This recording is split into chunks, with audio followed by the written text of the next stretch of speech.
अच्छा देखो, यहाँ पे हमारे पास अक्सर क्वेश्चन आता है कि मेल्टिंग ऑफ तो बॉइलिंग पॉइंट जो है वो क्या होगा ना। तब हमें अक्सर समझ नहीं आता कि वो किस तरीके से होता है, किस चीज़ पे वो डिपेंड करता है।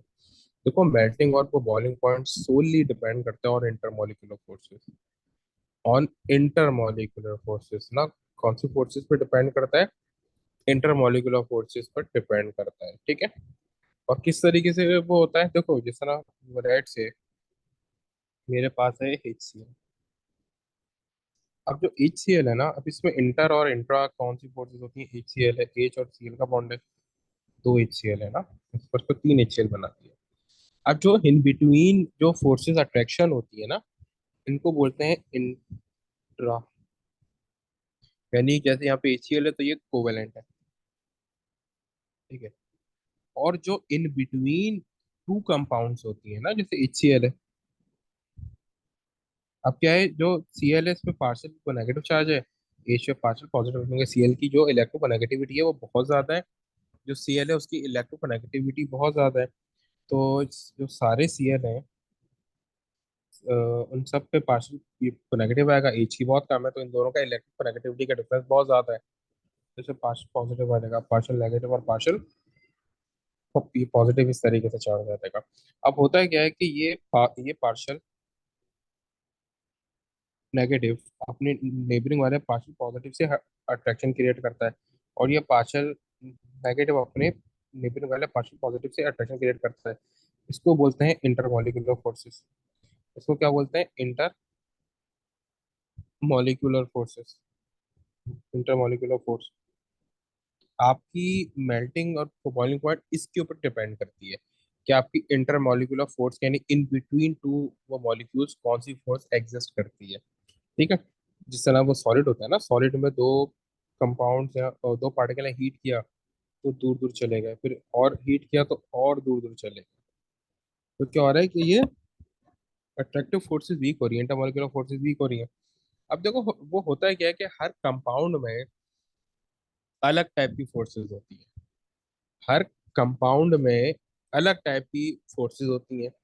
जैसे कि एक सबसे पहले हमारे, अच्छा, कुछ जो कंपाउंड्स बिल्कुल जिनके बारे में आप बता नहीं सकते ना, वो कंपाउंड फिर आपको बताता है कि ये कौन सा कंपाउंड है। नॉर्मली वो हाइनिक और मैक्रो मॉलिक्यूल में नहीं बताता कि कौन से कंपाउंड है।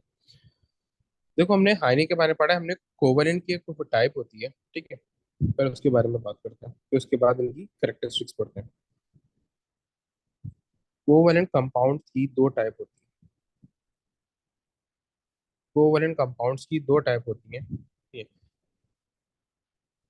एक होता है सिंपल मॉलिक्यूल और एक होता है मैक्रो मॉलिक्यूल।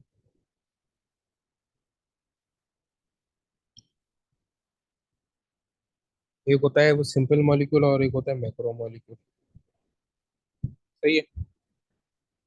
अब होता क्या है, सिंपल मॉलिक्यूल और मैक्रो मॉलिक्यूल का मतलब जॉइंट स्ट्रक्चर। मैक्रो मॉलिक्यूल मतलब जॉइंट स्ट्रक्चर। अब सिंपल मॉलिक्यूल में भी दो टाइप्स होती है। एक होते हैं पोलाइक एलिमेंट्स और एक होते हैं अनलाइक एलिमेंट्स, ठीक है।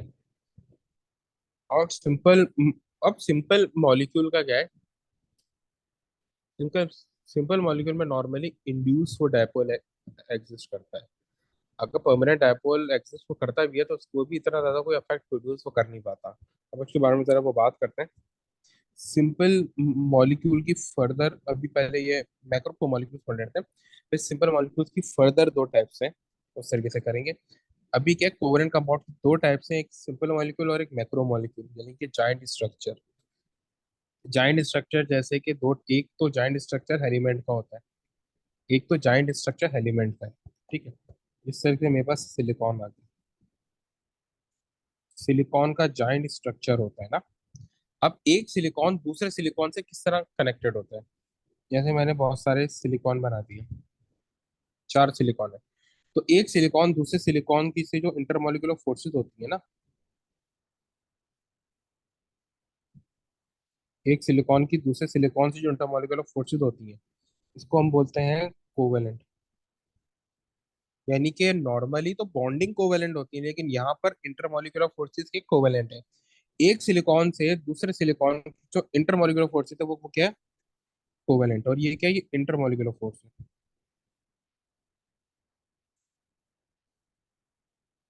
इंटरमोलिकुलर फोर्स, एक सिलिकॉन की दूसरे सिलिकॉन से जो इंटरमोलिकुलर फोर्स है वो क्या कोवेलेंट है।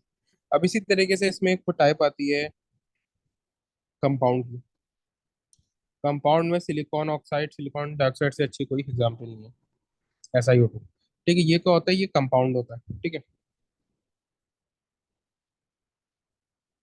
अब ये वाहिद ऐसा स्ट्रक्चर है कि जिस तरह मैंने सिलिकॉन डाइऑक्साइड लिखा, सिलिकॉन डाइऑक्साइड सिलिकॉन मैंने कैप दिया ताकि मैं इनकी वो बॉन्डिंग शो कर सकूं।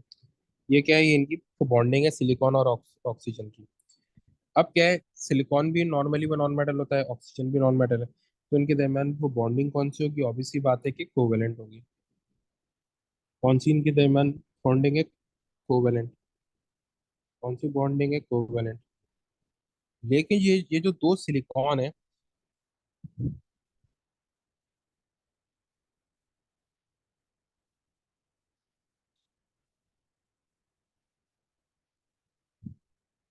लेकिन ये जो दो सिलिकॉन है, इन दो सिलिकॉन का क्या है, ये जो दो सिलिकॉन ऑक्साइड है, इनके दरमियान भी तो फोर्स होगी, इंटरमोलिकुलर फोर्स, क्योंकि ये जो फोर्स है तो सिलिकॉन और ऑक्सीजन में, ये तो सिलिकॉन ऑक्साइड की है ना, ये तो इंट्रा फोर्स है। मैंने क्या बताया कि मेल्टिंग और बॉइलिंग पॉइंट किस पे डिपेंड करते हैं, इंटरमोलिकुलर फोर्स, यानी इन बिटवीन टू एलिमेंट या इन बिटवीन टू कंपाउंड्स। अब ऊपर तो दो कंपाउंड्स थे ना, ये वाले ऊपर दो कंपाउंड्स, तो दो एलिमेंट, ये सब एलिमेंट्स थे, तो इनके दरमियान जो फोर्स थी इंटरमोलिकुलर फोर्स होगी।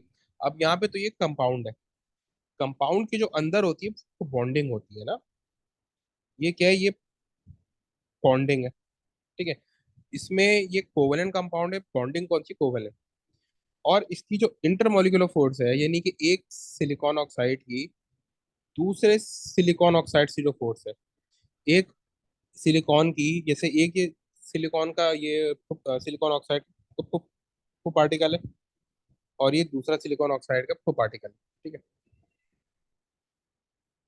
अब एक सिलिकॉन ऑक्साइड की दूसरे सिलिकॉन ऑक्साइड से जो फोर्स होती है ना, यानी जो इंटर मॉलिक्यूलर फोर्स है, वो भी कोवेलेंट होती है, वो भी कोवेलेंट है, यानी कि जो बॉन्डिंग है वो भी कोवेलेंट है, और जो इंटरमॉलिक्यूलर फोर्स है वो भी क्या है, कोवेलेंट है। तो ये एक वाहिद मैक्रो मॉलिक्यूल ऐसे होते हैं कि जिसमें इंटरमॉलिक्यूलर फोर्सेस भी ये कोवेलेंट है, और बॉन्डिंग भी क्या कोवेलेंट है।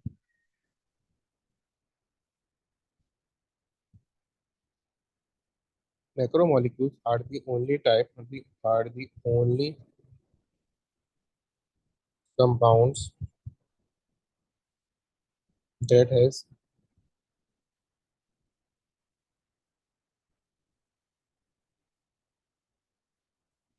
covalent as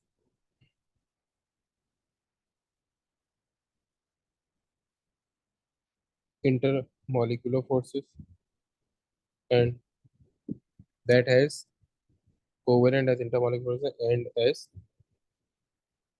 bonding also।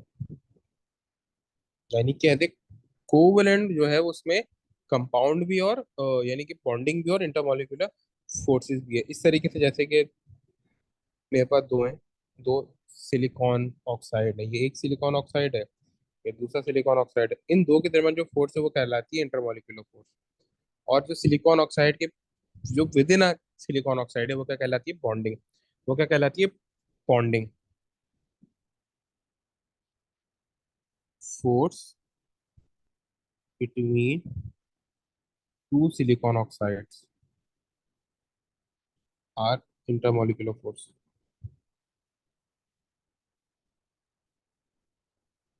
Force within silicon oxide is bonding. ठीक है, जो उसके अंदर है वो बॉन्डिंग, और बाहर वो इंटरमॉलिक्यूलर फोर्स है। नॉर्मली क्या होता है कि बॉन्डिंग ऑफ फोर्सेस अलग अलग होती है, यानी इंटरमॉलिक्यूलर फोर्सेस और बॉन्डिंग कभी भी एक नहीं होती एक्सेप्ट मैक्रो मॉलिक्यूल। ठीक है, मैक्रो मॉलिक्यूल का मैंने समझा दिया, अब आते हैं सिंपल मॉलिक्यूल्स।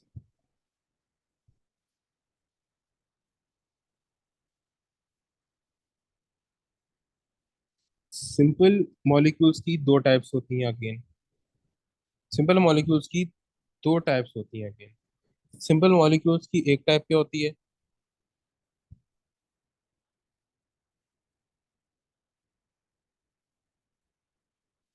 देखो, एक होती है लाइक एलिमेंट्स की, और एक होती है अनलाइक एलिमेंट्स की।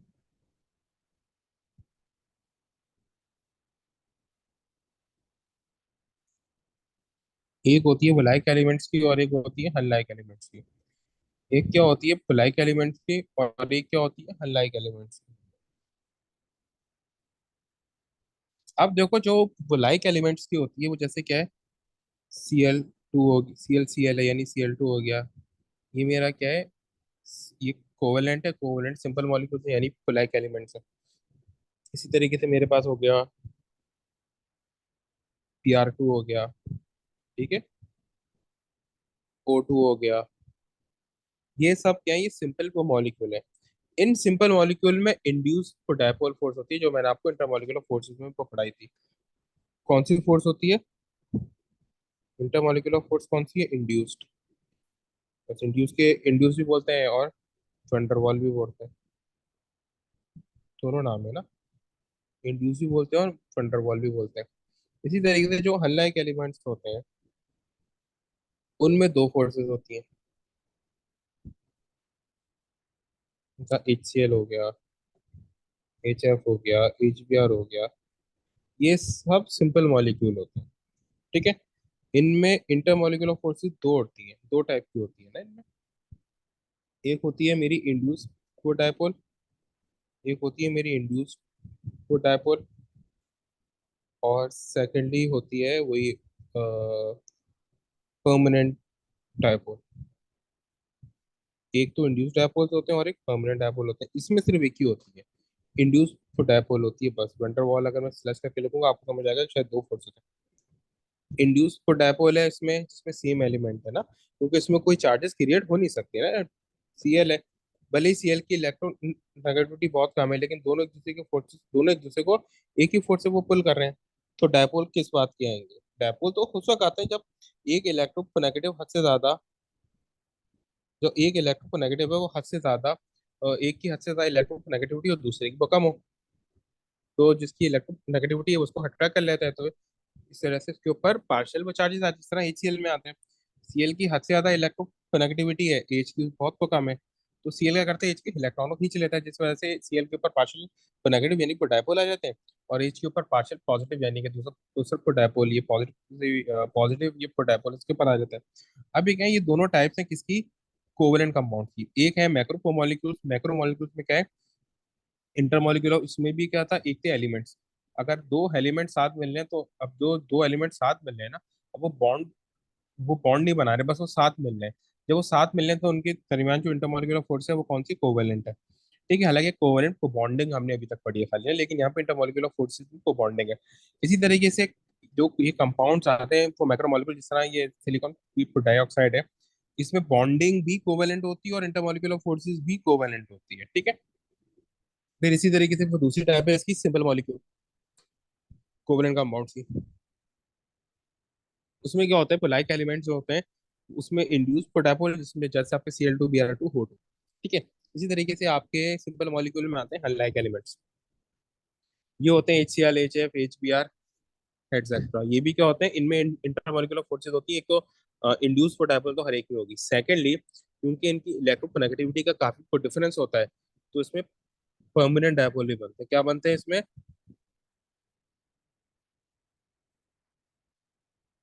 इसमें परमानेंट डायपोल भी वो क्रिएट होते हैं।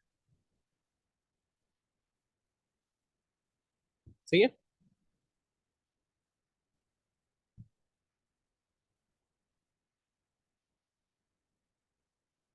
ठीक है। अच्छा देखो, फिर इसी तरीके से क्या होता है, अब जरा हम बात करते हैं कि किस चीज की वो कौन सी फोर्स होती है, यानी जो कौन से असल में ये स्ट्रक्चर्स होते हैं। On the basis of structures आपने मेल्टिंग पॉइंट और बॉइलिंग पॉइंट, नॉर्मली वो मेल्टिंग पॉइंट डिस्क्राइब करना होता है on the basis of structures. Structures पे आपने मेल्टिंग पॉइंट डिस्क्राइब करना होता है। स्ट्रक्चर्स की अब वो बात करते हैं तो देखो, सबसे ऊपर अच्छा, ये प्रायोरिटी लिस्ट बना रहा हूँ। कि जो अभी जो सबसे ऊपर है उनका मेल्टिंग और बॉइलिंग पॉइंट सबसे को ज्यादा होगा, इनका मेल्टिंग और बॉइलिंग पॉइंट सबसे को ज्यादा होगा, इसी तरीके से इनका फिर नीचे आते आते मेल्टिंग और बॉइलिंग पॉइंट तो कम होता जाएगा। ठीक है, देखो मैंने यहाँ पे क्या बनाया,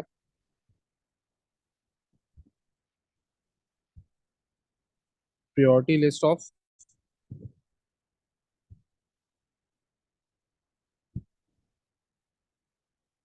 इंटरमोलिकुलर फोर्सेस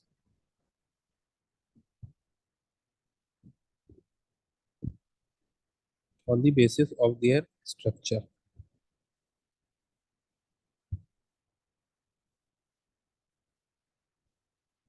उनके स्ट्रक्चर पे ये डिपेंड करती है। ठीक है, देखो सबसे स्ट्रॉन्गेस्ट जो फोर्स होती है वो होती है आयनिक। आयनिक से स्ट्रॉन्गेस्ट कोई भी फोर्स नहीं होती, तो यहाँ पे आयनिक कंपाउंड की जो फोर्सेज है वो सबसे स्ट्रॉन्गेस्ट होती है।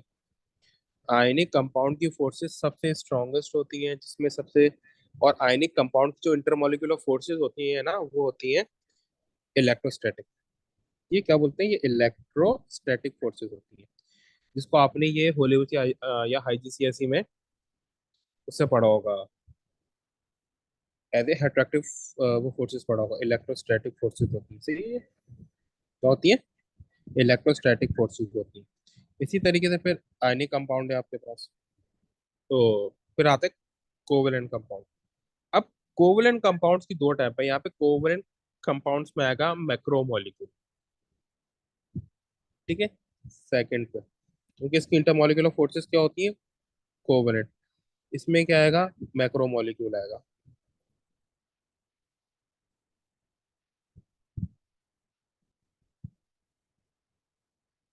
और मैक्रो मॉलिक्यूलर फोर्सेस कौन सी होती हैं, इंटरमोलिकुलर फोर्सेस कोवेलेंट होती है। फिर उसके बाद आपके पास आएगा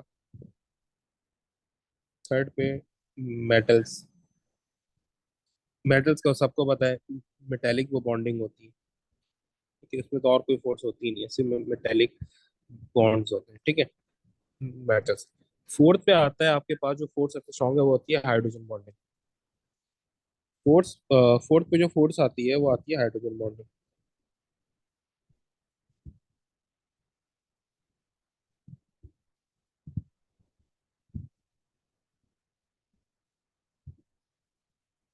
क्या बोलते हैं, हाइड्रोजन बॉन्डिंग। ये होती किसमें, ये होती उसमें कि जब आपका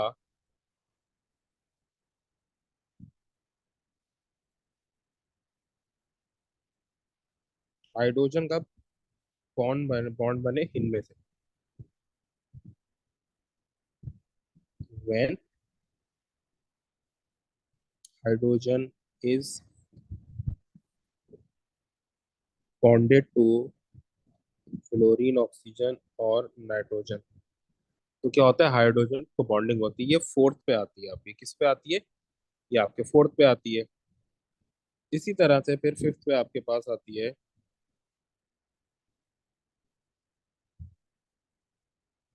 परमानेंट डाइपोल डाइपोल फोर्स। जब परमानेंट, सिर्फ वो डाइपोल बोल दो ना, परमानेंट इंटरमॉलिक्यूलर फोर्स, ये वही जो परमानेंट डाइपोल डाइपोल पढ़ाया था ना। ये क्या होता है, देखो इसमें ये सिंपल वो मॉलिक्यूल में होती है, सबसे पहले तो नॉर्मली सिंपल वो मॉलिक्यूल में होती है, ठीक है, सिंपल मॉलिक्यूल के अनलाइक एलिमेंट्स में होती है ना, किसमें होती है, सिंपल मॉलिक्यूल्स के अनलाइक एलिमेंट्स में होती है, unlike elements except C H, यानी कि जो जिसमें सी एच का बॉन्ड हो, सी एच के बॉन्ड में ये परमानेंट फोर्सेस नहीं होती। सही। इसी तरह से सिक्स आपके पास आती है इंड्यूस्ड डायपोल, जिसको वेंटर वॉल भी बोलते हैं और टेम्पररी भी बोलते हैं। ये भी सिंपल मॉलिक्यूल में होती है, ये भी सिंपल मॉलिक्यूल में होती हैं, और ये वो लाइक एलिमेंट्स के बीच में होती है। ये किन में होती है, लाइक एलिमेंट्स के बीच में होती है और सी एच के बीच में होती है, और ये वीकेस्ट होती है। अब देखो मैंने आपको पूरा एक्सप्लेन कर दिया इस तरीके से। अच्छा यहाँ पे देखो ये कोवलेंट कंपाउंड्स में होते हैं, ये भी लिख देता हूँ ना, ये किसमें है? ये कोवलेंट कंपाउंड्स में, ये कोवलेंट कंपाउंड्स में होती है फोर्सेस।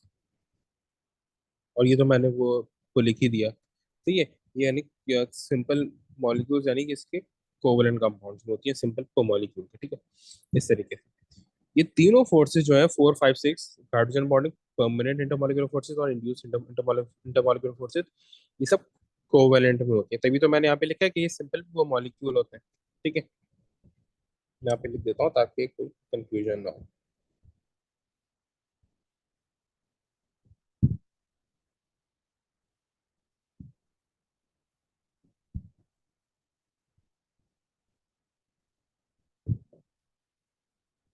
ठीक, इस तरीके से। अब देखो यहाँ पे जो मैंने चार्ट बनाया है, ये चार्ट ध्यान में होना चाहिए कि सबसे ज्यादा, अब जब भी वो आपका वो कंपैरिजन कराए ना, तो फौरन आपके तो दिमाग में यही चीज आनी चाहिए कि भाई सबसे ज्यादा किसकी होती है, आयनिक को बॉन्डिंग की होती है, फिर उसके बाद आयनिक कंपाउंड पे कोवैलेंट, फिर metals, hydrogen bonding and so on, इस तरीके से आगे चलते रहते हैं। अच्छा, अब देखो इसी तरीके से फिर क्या होता है आपके पास, वो जो स्टार्ट करता है ना, वो स्टार्ट करता है पीरियड से, आपका पीरियड थ्री में ना, ये पीरियड थ्री है आपके पास ना, पीरियड थ्री।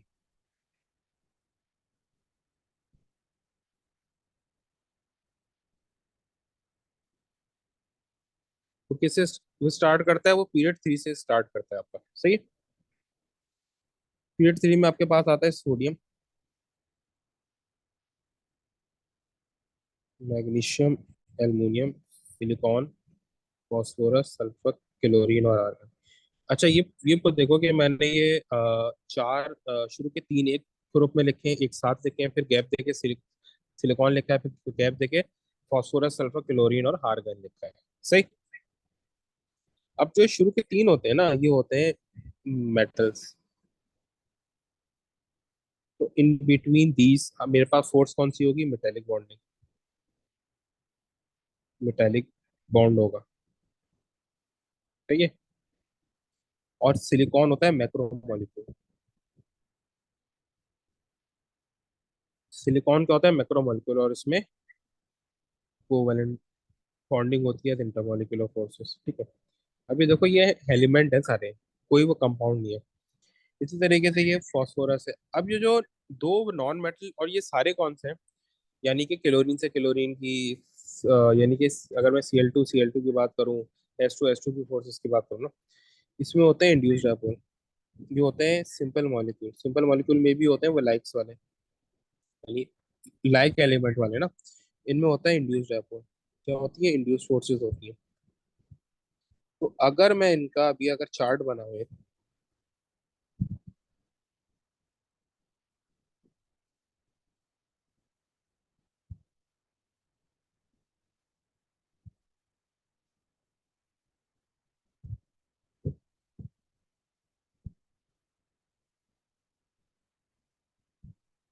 अभी मैं इनका अगर वो बनाऊं कि किसकी फोर्सेस ज्यादा है, तो आप सबसे पहले ये ऊपर जाओगे, आप देखोगे भाई क्या है, एक कोवलेंट है मेटालिक और इंड्यूस को डायपोल है, नहीं पैसा पहले क्या देखो स्ट्रक्चर कौन सा, मेटल, तो फोर्स कौन सी होगी, मेटालिक होगी। फिर आप देखोगे क्या है, सिलिकॉन है, सिलिकॉन क्या है, मैक्रो मॉलिक्यूल। ये पूरे ये प्रोडक्ट टेबल में इसी को तरीके से। और अगर सही है, ये ग्रुप नंबर 1 2 3 आपका मेटल है, फोर जो है आपका मैक्रो मॉलिक्यूल होते हैं नॉर्मली पीरियड थ्री से, सही है। और ये नॉर्मली पीरियड थ्री आता है। और फॉस्फोरस, सल्फर, क्लोरीन और आर्गन, ये आपके सिंपल मॉलिक्यूल्स होते हैं। तो उनमें फोर्सेस ये हैं। अब तो को सबसे स्ट्रांग होती है कोवेलेंट। तो मैं क्या करूंगा यहाँ पे, वो लिख दूंगा कि सबसे ज्यादा मेल्टिंग पॉइंट किसका होगा, सिलिकॉन का। अब देखो मुझे पता चल गया कि भाई सिलिकॉन के बाद मेटल्स का है, लेकिन मेटल्स में भी तो तीन है ना, सोडियम है, मैग्नीशियम और एल्युमिनियम है। अब यहाँ पे सबसे ज्यादा होता है एल्युमिनियम का, देन मैग्नीशियम का, देन Na का, ठीक है। उसके वो बाद, यानी इस तरीके से मैं इसको लिख देता हूँ ताकि आप लोगों के लिए आसानी हो। सिलिकॉन,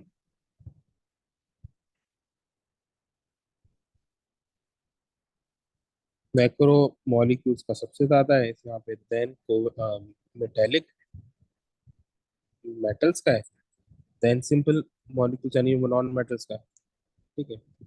इस तरीके से। अब देखो यहाँ पे मुझे ये पता चल गया कि भाई इस तरीके से है, लेकिन जो वो मेटल्स है उनमें भी तो किसी का ज्यादा किसी का कम होगा ना। जो मेटल्स हैं उनमें भी तो किसी का ज्यादा किसी का ये कम होगा, तो ये वो किस तरीके से, अगर मेटल्स में भी किसी का ज्यादा किसी का वो कम है तो वो कैसे? अब ये मुझे यहाँ पे ये एक्सप्लेन करना है कि भाई ये किसी का ज्यादा और किसी का कम कैसे है?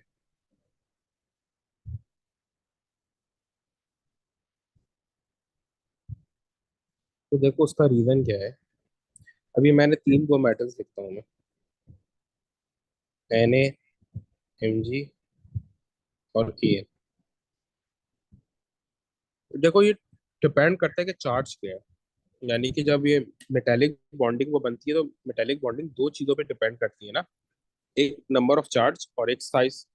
इन सब में मेटेलिक बॉन्डिंग है ना, तो मेटेलिक बॉन्डिंग डिपेंड किस पे करती है?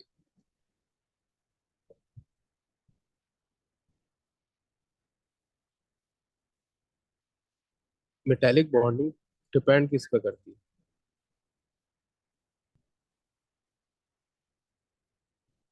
अच्छा देखो, इससे पहले तो हमने ये कंपैरिजन किया था कि मेटल्स जो है सबसे ज्यादा वो मैक्रो मॉलिक्यूल्स हैं इसमें, फिर मेटल्स, फिर simple molecule.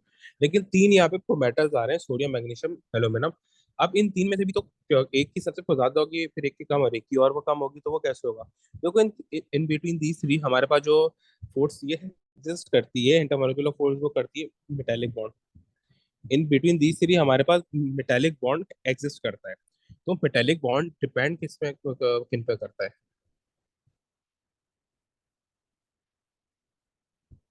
Factors affecting metallic bond वो होते हैं, एक चार्ज होता है, चार्ज डायरेक्टली प्रोपोर्शनल होता है स्ट्रेंथ ऑफ मेटेलिक बॉन्ड से।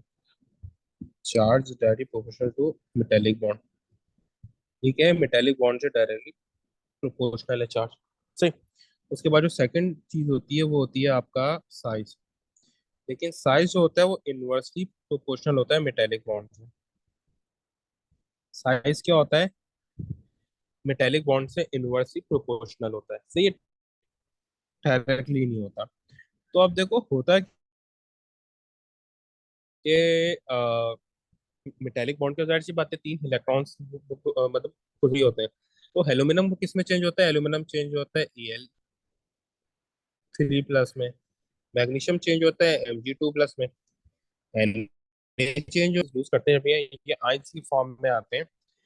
तो देखो यहाँ पे सबसे स्ट्रॉन्ग आयन किसका है? यहाँ पे सबसे ज्यादा स्ट्रॉन्ग आयन है एल्युमिनियम का। क्या आ रहा है? एल्युमिनियम 3 प्लस बन रहा है, सही है। उसके वो बाद सबसे स्ट्रॉन्ग आयन है मैग्नीशियम का। क्या बन रहा है? Mg2 प्लस बन रहा है। फिर उसके बाद क्या है? Na है। तो on the basis of charges जो मेटेलिक बॉन्ड को स्ट्रॉन्ग करते हैं वो क्या है? चार्ज। तो चार्ज सबसे ज्यादा किसका है? एल्यूमिनियम का। और साइज का भी मैंने याद है आप लोगों को कैटानिक रेडिया का को बताया था। सबसे छोटा साइज किसका होता है? एल्यूमिनियम का होता है। ठीक है। तो यहाँ पे सबसे ज्यादा चार्ज किसका है? एल्यूमिनियम का। सबसे छोटा साइज किसका है? एल्यूमिनियम का। जितना ज्यादा आपके एक ही तो पीरियड में ये कैटाइन में साइज आपका चार्ज इंक्रीज होता जाएगा, साइज भी उतना छोटा होता जाएगा,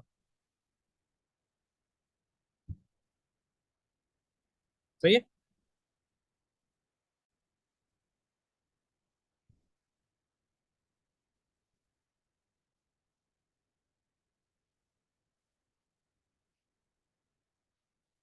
तो यहाँ पे क्या होगा, जितना आपका चार्ज वो बढ़ता जाएगा, साइज भी उतना छोटा होता जाएगा। तो यहाँ पे हर हालत में क्या है? एल्यूमिनियम का सबसे तो ज्यादा है, क्योंकि इसका चार्ज सबसे ज्यादा है और साइज भी सबसे छोटा है,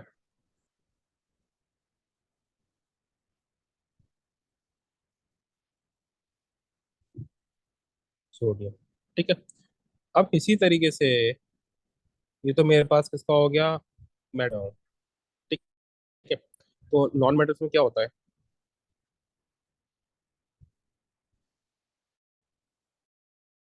अच्छा, पहले तरह इसका एक ग्राफ ड्रॉ करते हैं।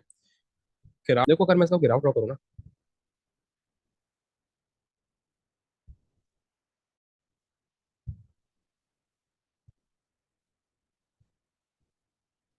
ठीक है, तो देखो ग्राफ में क्या होता है, sodium, magnesium, aluminium, silicon, phosphorus, sulphur, chlorine और आर्गन। इस तरीके से मैंने किया हुआ है। इन पे मेरे रिस्पेक्टिव एलिमेंट्स आ रहे हैं एक्स एक्सिस पे। अब देखो क्या है जो, और यहाँ पे मेरा वही वो मेल्टिंग पॉइंट है। मेरा यहाँ पे वो मेल्टिंग पॉइंट आ रहा है वाई एक्सिस पे। अब देखो हैने का मैं थोड़ा ऊपर से बनाऊंगा, मैंने यहाँ पे भी यार सी बात है कि वो डॉट ही होता है। ठीक है, नीशम का, हाँ।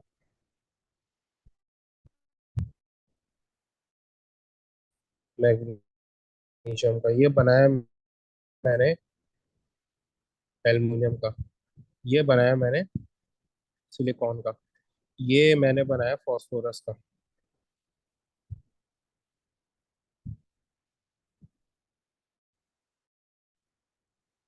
ठीक। फिर ये सल्फर, फिर ये इनको ज्वाइन करूँ तो मुझे ये पता चल जाएगा कि ये इंक्रीजिंग में या फिर डिक्रीजिंग में, तो मुझे इनको ज्वाइन करना पड़ेगा। ठीक है।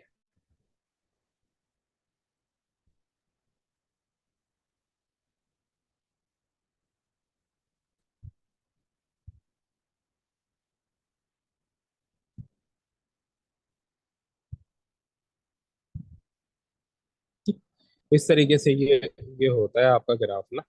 ये आपका किसका है? Na, Mg, aluminium, silicon, phosphorus, sulphur, chlorine, argon. अब जो अ, उसका जो वो ग्राफ बनता है ना, देखो होता क्या है। अब जरा वो नॉन मेटल्स के बारे में बात करते हैं कि नॉन मेटल्स का कैसे बनता है। ठीक है, नॉन मेटल्स यानी phosphorus to argon. Phosphorus to argon कैसे बनेगा? ठीक है, देखो फॉस्फोरस टू आर्गन एक ही फोर्स होती है, इंड्यूस फॉर डायपोल। तो इंड्यूस फॉर डायपोल, देखो अगर हम फॉस्फोरस से सल्फर पे जा रहे हैं ना, फॉस्फोरस टू सल्फर, ओ phosphorus to argon, induce dipole decrease हो रही है। इंड्यूस डायपोल डिक्रीज हो रहा है। अब एक क्वेश्चन है कि भाई इंड्यूस डायपोल डिक्रीज क्यों हो रहा है? इंड्यूस डायपोल डिक्रीज, देखो इंड्यूस डायपोल मैंने पहले ही तो आपको बताया था कि ये साइज पे डिपेंड करता है। अगर आपके शेल वो बढ़ते हैं तो इंड्यूस डायपोल भी तो बढ़ता है। जब आपके शेल बढ़ते हैं तो इंड्यूस डायपोल भी बढ़ता है, क्योंकि जब आपके शेल बढ़ेंगे तो एक ऑब्वियस सी बात है, इलेक्ट्रॉन बढ़ेगा। इलेक्ट्रॉन वो डेंसिटी वो कम होगी तो आपके इलेक्ट्रॉन हनीबन हो जाएंगे। जब हनीबन ये हो जाएंगे तो आपके बाहर से जो पॉजिटिव चार्ज है उसके लिए अट्रैक्ट करना आसान है। ठीक है। अब यहाँ इंड्यूस डायपोल में क्या क्यों हो रहा है? क्योंकि साइज छोटा हो रहा है, न्यूक्लियर चार्ज बढ़ रहा है। ठीक है, न्यूक्लियर चार्ज बढ़ रहा है तो आपका साइज क्या हो रहा है? डिक्रीज हो रहा है। जाहिर सी बात है, जो बाहर वाला जो कोई भी इलेक्ट्रॉन को अट्रैक्ट करके एक इंड्यूस डायपोल क्रिएट करना चाह रहा है, उसके लिए मुश्किल होगा इंड्यूस डायपोल को क्रिएट करना।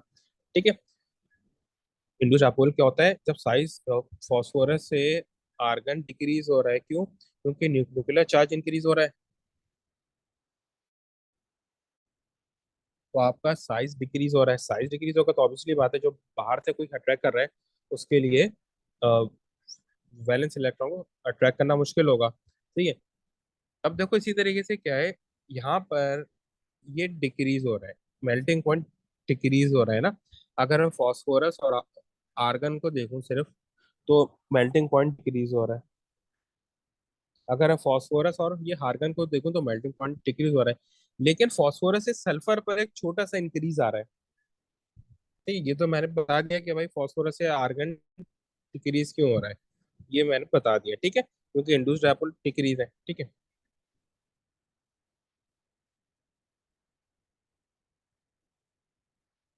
ये डिक्रीज हो रहा है मेल्टिंग पॉइंट। अब यहाँ मैंने ये बता दिया। अब फॉस्फोरस से सल्फर जंप क्यों हो रहा है? Jump from phosphorus to sulphur. Phosphorus से सल्फर क्यों को जंप आ रहा है? असल बात ये होती है ना, ये क्यों हो रहा है? उसका वजह ये, फॉस्फोरस हमेशा P1 की फॉर्म में रहता है। फॉस्फोरस अकेला होता है। सल्फर S8 की फॉर्म में होता है, यानी कि 8 इलेक्ट्रॉन सल्फर में एक साथ होंगे। सही है। 8 इलेक्ट्रॉन सल्फर में एक साथ होंगे, फास्फोरस में एक ही इलेक्ट्रॉन होगा। तो सल्फर में क्या होगा, जैसे सल्फर है 8 इलेक्ट्रॉन्स एक साथ हो गए, फर्स्ट करो यू करके हो गए। ये तो मैंने ऐसी अपनी तरफ से उल्टा सीधा स्ट्रक्चर बना दिया रैंडम ना, यूं करके इनकी फोर्सेज है, तो क्या होगा, बहुत सारी फोर्सेज इनके बीच में होंगी ना। तो क्या होगा ये, जब 8 सल्फर एक साथ होंगे, तो जाहिर सी बात है उनकी इंटरमॉलिक्यूलर फोर्सेज भले ही कम है लेकिन फास्फोरस से ज्यादा होंगी। फास्फोरस एक अकेला है, सल्फर S8 की फॉर्म में होगा, तो इसकी फोर्सेज ज्यादा होंगी। जिस वजह से क्या होता है, S8 में फास्फोरस सल्फर जंप आता है। रीजन क्या लिखेंगे आप,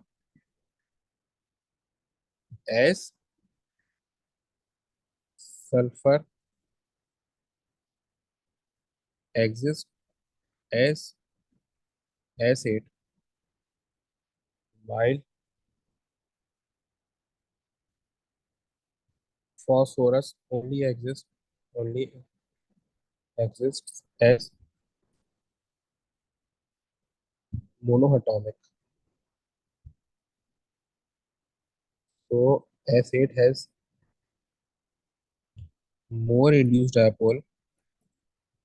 S8 has more induced dipole. S8 has more induced dipole than phosphorus. तो ये आपका आंसर। ठीक है। अब यहाँ पे क्या था, ये पूरा मैंने एक्सप्लेन किया ना, पूरा ग्राफ। ठीक है।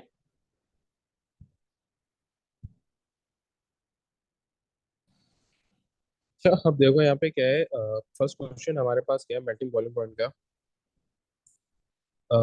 Magnesium has a melting point of 650 and a high electrical conductivity. देखो, मैग्नीशियम वो मेटल है, तो इलेक्ट्रिसिटी वो कंडक्ट करेगा थ्रू वो मेटल इलेक्ट्रॉन्स। और जाहिर सी बात है, मेटल है तो मेटालिक बॉन्ड होगा, तो वो उसका वो हाई होगी इलेक्ट्रिकल ये conductivity. Explain these properties for magnesium by referring to its structure and bonding. पहले मेल्टिंग पॉइंट कर दो जो हाई है, as magnesium has high melting point. So, as magnesium has high melting point, sorry, because it has metallic bonding, क्योंकि इसमें metallic bonding है ना, ये हमने बता दिया। ठीक है।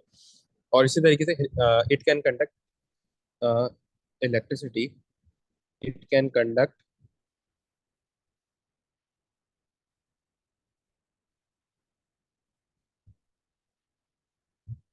Electricity through electrons. ये इलेक्ट्रॉन्स के जरिए इलेक्ट्रिसिटी कंडक्ट करता है। उसके उसके बाद इसी टाइप का क्वेश्चन है, Ra is an element found in a group 2 of the periodic table. It is crystalline solid at a room temperature and conduct electricity. Radium chloride RaCl2 has a melting point of this is soluble in water. उसने क्या बोला कि electricity conduct करता है और ये compound है। Compound तो इलेक्ट्रिसिटी से आयनिक ये कंडक्ट करता है, रेडियम क्लोराइड बोला ना सर। अच्छा सॉरी, रेडियम के बारे में बोला है। और ये ग्रुप 2 का है, तो ये ऑब्वियसली बात है, ग्रुप 2 का है तो ये मेटल होगा, और क्लोराइड क्या है, वो नॉन मेटल होगा। ठीक है। तो उसने बोला है कि प्रिडिक्ट द, अब ये मेटल और नॉन मेटल में क्या होती है, आयनिक बॉन्डिंग होती है। बोले predict the latest structure of RaCl2 based on the properties describe. ठीक है। तो यहाँ पे क्या है, यहाँ पे क्या होगा, ये हमारे पास स्ट्रक्चर कौन सा होगा, आयनिक लैटिस। लैटिस स्ट्रक्चर बोले ना, तो क्या होगा, आयनिक लैटिस स्ट्रक्चर होगा। ठीक है। तो बोले कि तक copper has a melting point of this and a higher electrical conductivity. Explain these properties of copper by referring to its structure and bonding. तो कॉपर में क्या है, कॉपर में, अच्छा एक बात याद तो रखना, अगर दो आयनिक बॉन्ड्स आ जाए, जैसे NaCl और MgO आ गया, तो MgO की फोर्सेस ज्यादा स्ट्रांग होगी, क्योंकि MgO का चार्ज ज्यादा है और साइज छोटा है। ठीक है। तो ये भी एक चीज होती है ना, जो हमने ये IGSC और ये होले में पढ़ी थी, वो ये था कि अगर दो आयनिक बॉन्ड्स आ जाएं, तो उनमें कैसे हम ये डिसीजन लेंगे कि किसकी मेल्टिंग पॉइंट ज्यादा है, किसका कम है। तो जिसका चार्ज और साइज, चार्ज ज्यादा होगा, साइज छोटा होगा, वही जो मेटेलिक में मेथड यूज होता है वो भी वही आयनिक में भी यूज होता है, ठीक है। अच्छा, बोल रहे हैं कि यहाँ अब यहाँ देखो, मेटेलिक कॉपर है the melting point of this and high electrical conductivity, बहुत हाई है क्योंकि वो मेटल है।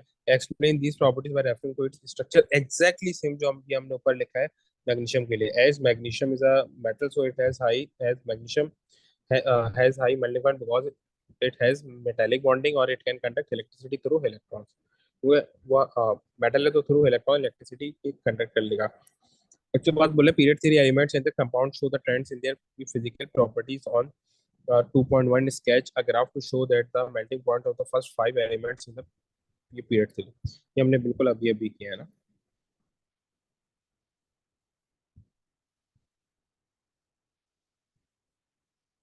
वैसे ही करके इनको ड्रॉ कर दो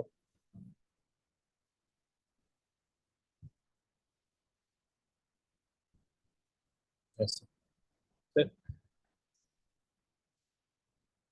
अच्छा देखो, वो क्या बोल रहे थे, CS2 is a liquid at room under room temperature room conditions while CO2 is a gas। explain what causes the difference in their physical state between these two। देखो क्या बोल रहा है, CS2 मेरा लिक्विड है रूम टेम्परेचर पे, while CO2 जो है गैस है।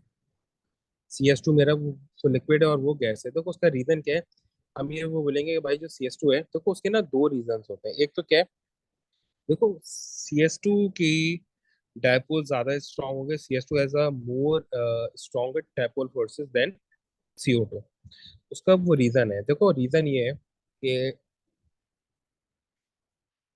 जहाँ पे भी ऐसा है ना कि एक का कि उसने ये बात बोली कि what explain what causes the difference in the physical properties, ये डिफरेंस आ क्यों रहा है, ये कौन सी चीजें जो डिफरेंस लेके आ रही है। तो भाई ये डिफरेंस सिर्फ इंटरमोलिकुलर फोर्सेस लेके आती है। As C S two has strong intermolecular forces than CO2।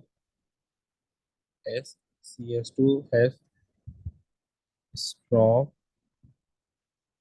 intermolecular forces than CO2, so CS2 has a,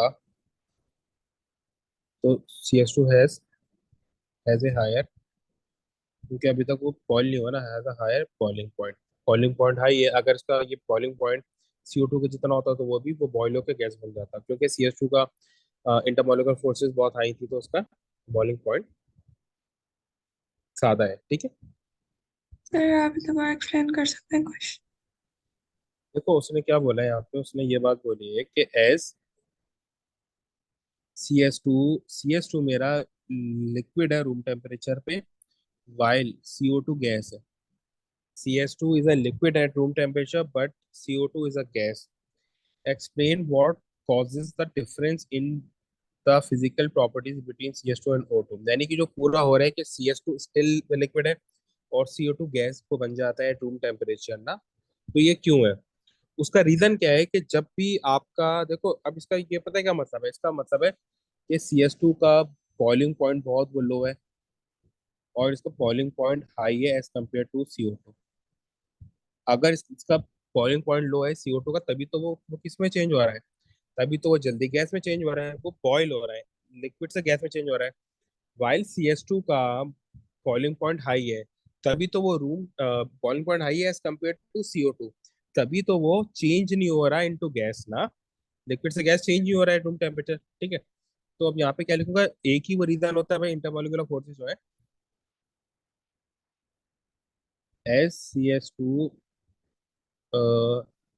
has stronger intermolecular forces than CO2, so it because so ये तो मैंने लिख दिया ना reason, so it has higher boiling point than CO2, क्योंकि CS2 की जो forces हैं वो CO2 से ज्यादा स्ट्रॉन्गर है, तो CS2 का, सो CS2 फिट की जगह CS2 ही लिख दो ताकि सर मैं, so CS2 has higher boiling point than CO2, तभी तो CS2 अभी तक लिक्विड है, वो गैस नहीं बना क्योंकि उसका बॉइलिंग पॉइंट हाई था। CO2 का बॉइलिंग पॉइंट वो कम था तो वो गैस बन गया। ठीक है, ये अच्छा क्वेश्चन है। इसमें कुछ भी नहीं पता, सब कुछ आपने जो है वो बॉइलिंग पॉइंट या वो मेल्टिंग पॉइंट देख के बताना है। उसने कहा है कि phosphorus is a reactive period 3 element. Phosphorus as a seven allotrope. Detail of the two allotropes are given. Allotrope of the phosphorus has a melting point of this, यानी कि phosphorus का allotrope यानी एक ही element की दो types। White phosphorus जो P4 है उसका melting point है 44। रेड फॉस्फोरस का मेल्टिंग पॉइंट है 590। जमीन आसमान का कोई डिफरेंस है। नॉर्मल फॉस्फोरस का कितना है? तो व्हाइट फॉस्फोरस का जो P4 है 4, और रेड फॉस्फोरस का P44। रेड फॉस्फोरस का 590। अब वो क्या बोल रहा है, both white phosphorus and red phosphorus both have covalent bonding, suggest the type of structure that is shown by the white phosphorus and the red phosphorus, explained why the red phosphorus has a higher melting point than the white phosphorus। इसका melting point high क्यों? देखो reason है, दोनों covalent है। Structure क्या है? अब covalent की दो टाइप्स मैंने याद है आपको बताई हैं अभी, एक सिंपल मॉलिक्यूल और एक मैक्रो मॉलिक्यूल। मैक्रो मॉलिक्यूल के बीच में इंटरमॉलिक्यूलर फोर्स कोवेलेंट है, तो उसका उसका बॉइलिंग पॉइंट हाई होता है, मेल्टिंग और बॉइलिंग पॉइंट। सिंपल मॉलिक्यूल में बॉन्डिंग तो कोवेलेंट होती है, दोनों कोवेलेंट कंपाउंड है, उसमें भी बोलिए कोवेलेंट को बॉन्डिंग है, लेकिन इंटरमॉलिक्यूलर फोर्सेस इंड्यूस्ड होती है। इंड्यूस सबसे वीकेस्ट होती है फोर्सेस। ठीक है, तो इसकी स्ट्रक्चर क्या है? ये है सिंपल मॉलिक्यूल, और ये क्या है? Macro molecule. और ये क्या है? मैक्रो मॉलिक्यूल है, ये मैंने आपको बता दिया। रीजन क्या है? Macromolecule has strong